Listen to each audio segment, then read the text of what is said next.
In today's video, I am going to teach you how to create Airtable inventory system using Claude AI. Start by opening Claude AI and creating a new chat.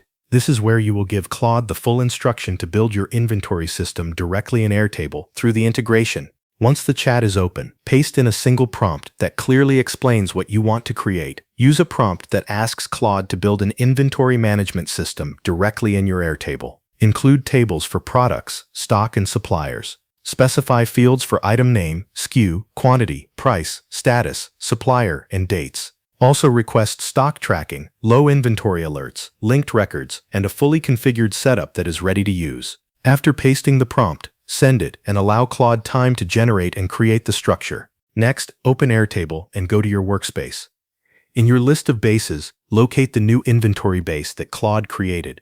Open it and begin reviewing the setup to make sure everything has been built correctly. First, check the products table. Confirm that the fields for item name, SKU, price, status, supplier, and any relevant dates are present. Make sure the field names are clear and match the structure you requested.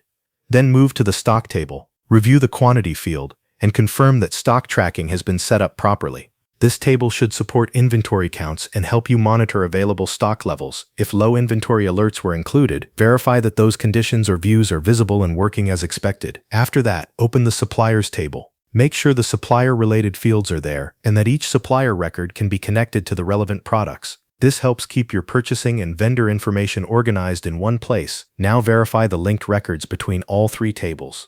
Products, stock, and suppliers should be connected properly so that inventory data flows logically across the base. Check that a product can link to its stock record and also to its supplier information without any missing relationships. Once the structure looks correct, you can begin adding your inventory data. Enter product names, SKUs, prices, supplier details, and current stock levels. As you add data, review the records to make sure the links and tracking features are working smoothly. After everything is set up and tested, your Airtable inventory system is ready to use. Thanks for watching. That covers everything you need to know.